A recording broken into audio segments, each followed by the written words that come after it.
Hello everybody and welcome to a new video. The subject for this one is this Dinky Supertoys 501 Foden diesel. These were apparently produced between 1947 and 1957, which would make the newest ones by my reckoning about 67 years old. Quite an ancient truck by anybody's standards. This one's had a good long play life by the look of it, been repainted a couple of times. It's in desperate need of a renovation and some new wheels. Somewhere along its time it's picked up the odd, what I believe to be US Air Force star, and an odd red star on the back as well. Shall be taking this one to pieces shortly, obviously stripping all of the paint and trying to make it as neat as I possibly can. So first order of business is the spare tyre and screw that hold the body on the back of the chassis.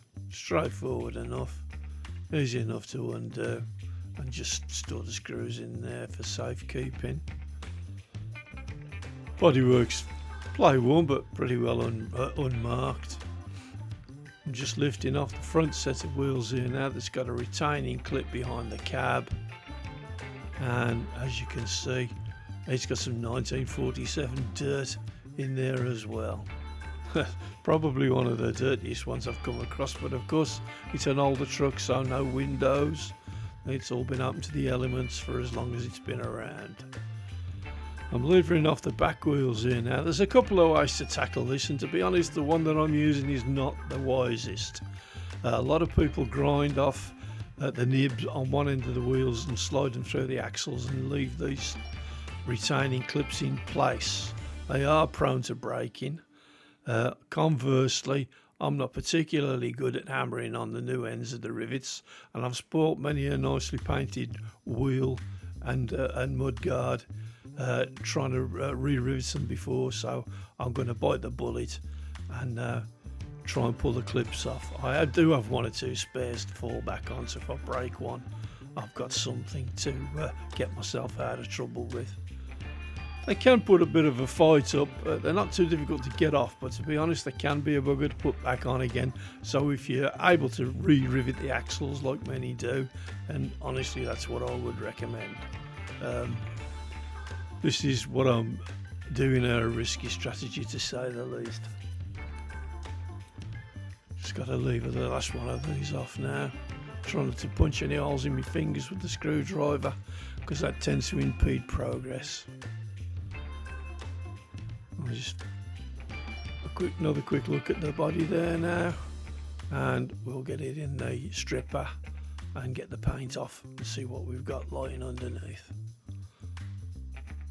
So 20 minutes in the caustic bath later. Didn't have a great strip with this one, ended up falling back on, doing quite a bit of scratching off of the paint and polishing with the 3M Scotch-Brites on the Dremel to get it up to a decent standard.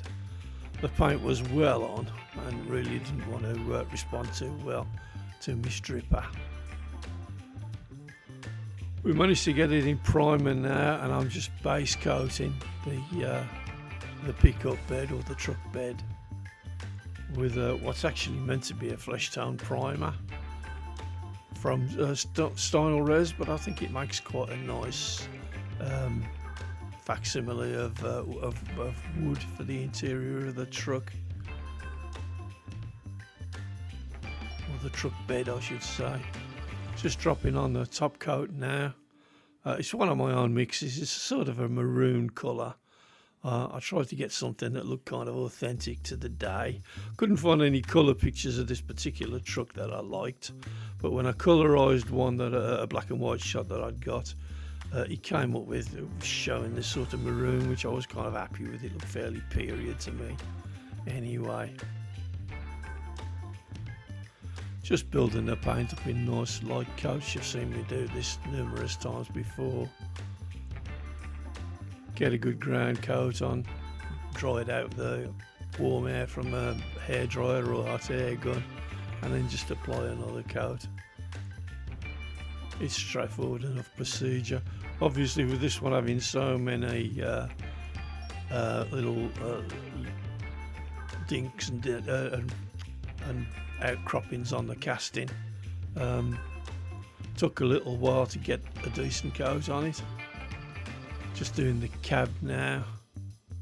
That'll be the same colour as the pickup bed of the truck, but I am planning to paint the chassis a different colour, so I'm not concerned about a bit of overspray at this point.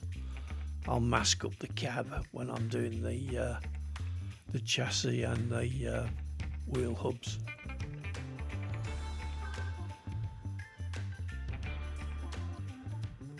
Again, spraying with the oil water. I'm spraying at about 40 psi. I have bought a new compressor, so I could probably get away with spraying a little bit lighter, but it's what I'm used to, and it seems to work okay for me. Just getting into all the little nooks and crannies there with the airbrush.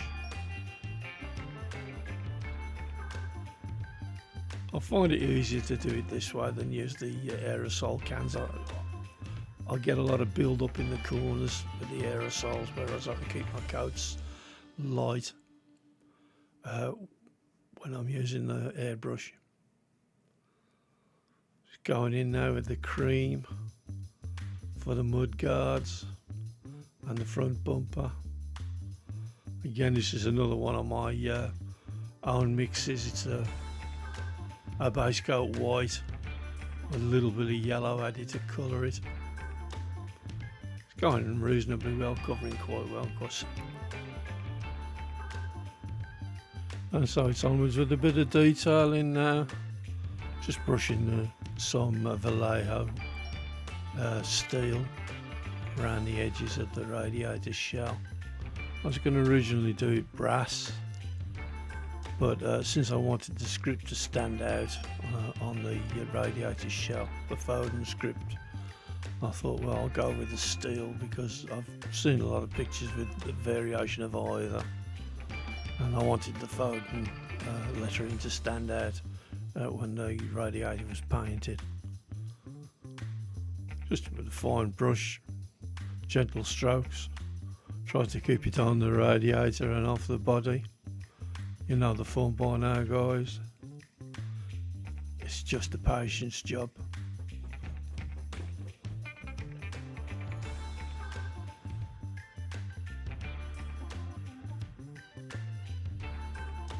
Nice little bit of fine detailing on the rad.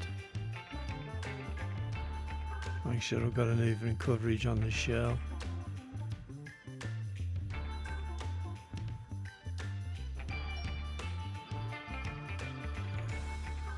As I've said numerous times before, there's really no quick or easy way of doing any of this. It's just time consuming. Try not to put it on too thick.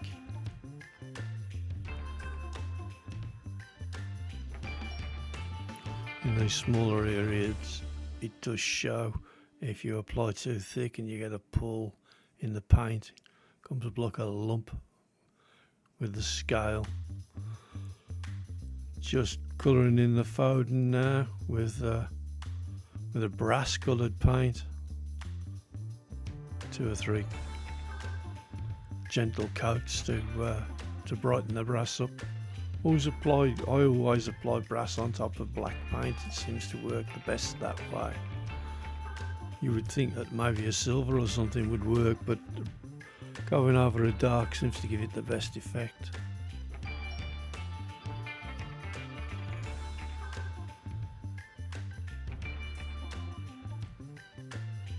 I've only painted the outside of the headlamp trims at this point because I'm planning to inset a couple of little plastic jewels into the headlights to give it a bit of extra detailing.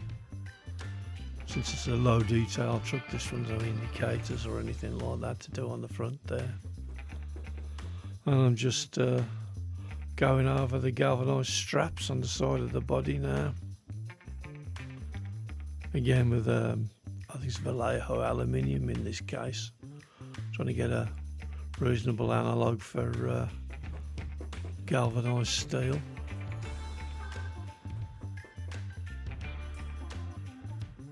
Apologise to anybody that can hear my dog tap dancing in the background. He's due to go out for a walk now, and he's getting agitated and pulling out all the stops trying to get me going. So I had these decals custom made for me by Black Square. They weren't all that expensive. The guy that I was dealing with via email was very, very helpful and responded very quickly to any alterations or any suggestions that I was making. And I thought they came out quite well.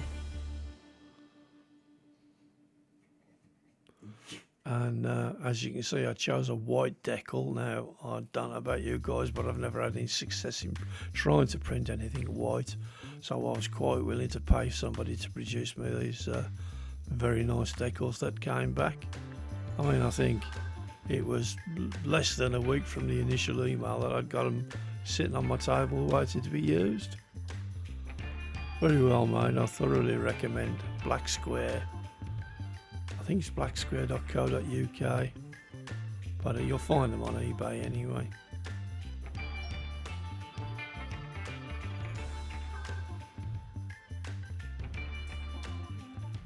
I found this picture of this particular model in the livery of the Stonehenge Bricks Company of Bedford, and I really liked it, so I thought I would go along with it and try to replicate it to some extent. My livery is not exactly the same as theirs, but I was pretty satisfied with it all at the end of the day. Quite happy to put it in my cab. Well, there you go.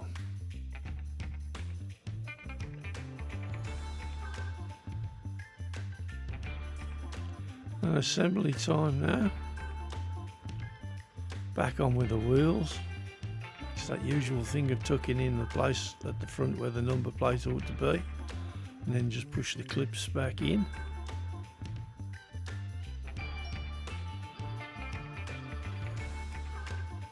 Press them down with your screwdriver, trying not to take off all your fresh paint in the process. Just flatten the tabs out.